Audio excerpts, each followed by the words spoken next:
that make more money than any doctor you ever met.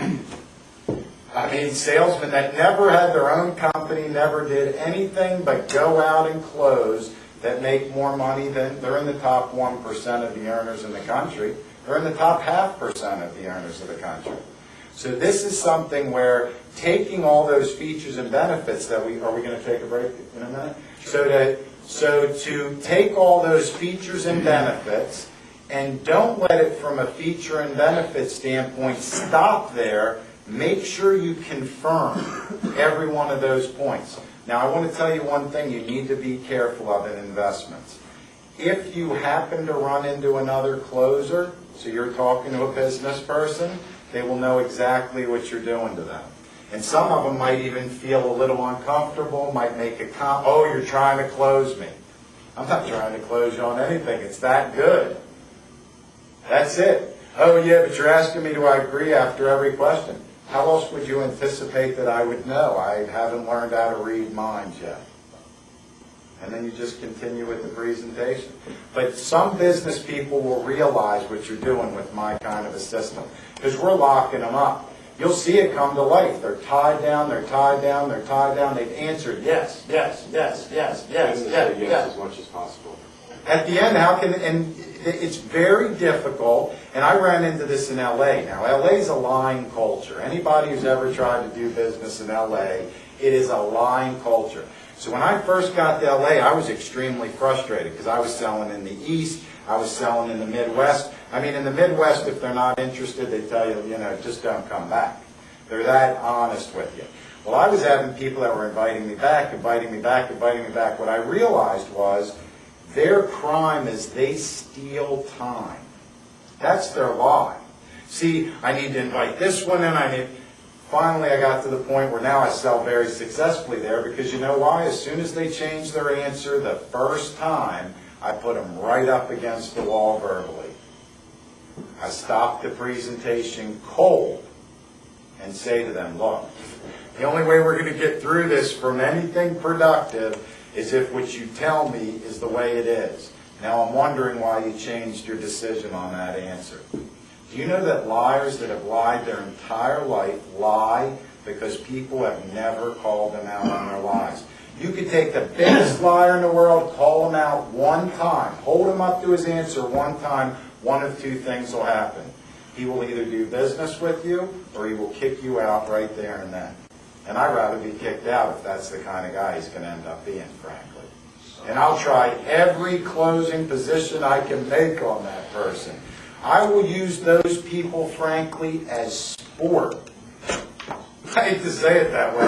I will try closes I haven't tried on people in 10 years on a guy who wants to start lying. Seriously, if I've asked him a questionnaire and he answers his way down, because here's what ended up happening.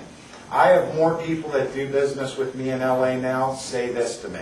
I have never had somebody talk to me that way. Not in a bad way. They're saying it in a good way. I have never had somebody who just flat out held me to my word like that. Because the liars are there too. The salesmen are liars, so it's a lying culture. You have a liar lying to a liar, and if that's the way that goes. But the minute you hold them up on them changing their answer, they go one of two ways. They either go towards the sale and you get them, or they say, you know what, this guy's going to call me out on every lie. You know what, Glenn, why don't we just end the appointment now? And I'm fine. That's fine. Is that why our LA rep's not here? No, I think he was sick, wasn't he? That's what he's saying. I don't know. Ron's a good guy. Hey, I have to know him. I think he's a good guy. That's right. Somebody was right. Did someone wanted to ask? Okay. So just back to that point. I mean, that is a point that I find that with people that are just, they want to change their answer. What does that mean to you? Think about it from a salesman and a closing perspective. You get down to the end, you did this great presentation, they answered yes or no exactly the way you needed them on everything you've done. You get down to the end, you ask for the order, you ask them to say a yes or no, but they're still going to say, I'm going to need to think about it. They're going to throw that in. They're not going to, and now you're at this situation to analyze and decide, why is a person now changing their answer? There's only one answer to this question. Huh? Money would be a lie. Well, you call them in a lie. But what is the real reason why a person would start changing their answers? There's a concept. People like to buy, but they don't like to be sold. Comes in as a very important fact. So the fact that there is, the reason they've changed their answer is because they know they're sold. Now, if they know they're sold and because of that are willing to change their answer, the minute you show them that you are not going to allow them to change their answer, they become a fabulous prospect at that point. Now, that takes some nerve, guys. It's not such an easy thing in a closing situation to call a guy out. But if I drove 200 miles for an appointment, or if I drove 2 miles for an appointment, but I gave you all of my time, I turned my phone off, no other communication except with you, and I have devoted every moment with you, why shouldn't I expect that I'm going to get the same treatment from you? And if I'm not getting the treatment from you that way, I'm going to let you know it in a nice way at first. If they'll let me keep going, I've put some people up to some pretty hard positions where they knew they were standing with the closer. They don't mind you standing with the closer. You're going to be there. You've been here. Like the credibility things. Our representatives are not short-term people. But none of the reps, what's the shortest term a rep has been here? A day. A day? Today? Year and a half, okay. It's still a substantial period of time. What's the average salesman been with the company? 6 years? What's the average employee of the company been with the company? A lot of years. Why not build your credibility exactly that way? You know, I've been here for a number of years. This is the commitment I'm making. This is how long the average employee's been here. This is the commitment they've made. This is how long and you just work your way up the scale. These are credibility builders. But the minute somebody starts to lie to you, they are the best prospect in the world. I have even a better prospect, and my mother challenged me on this one because every once in a while I'll talk business with her. When a client hides from me and I can't get him back on the phone, I definitely close them. And I will chase that person until I get them face to face again. I will show up at their office unannounced and wait until they come out to see me. Because otherwise they will never pick up the phone again. They're so sold and they're so scared to buy at that point. Because let's face it, whenever you buy something, you justify it as a want or a need, and then you decide I'm going to write the check.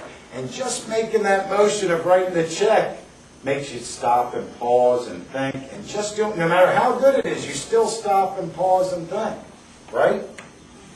That's what happens. So when the guy won't get back on the phone with me, hey, look, if you came and pitched me, and I have salespeople out, I'm a homeowner, I'm a business owner, I have people coming to see me all the time. If I like it, I tell you these would be the circumstances I would do it under. If I don't like it, I'm going to tell you I don't like it, and that's going to be the end of it. I'm not going to start lying to you. Yes? What's your strategy when you have a client or a prospect that negotiates with you? Yeah. And you give them, after working with Sal and everyone, you give them a little bit of what they want, so that you give them what they want. And then you negotiate again. They don't keep negotiating. And then you stop, and then, you know, they say, if we do this, we're going to do this. And they don't go back. Yeah.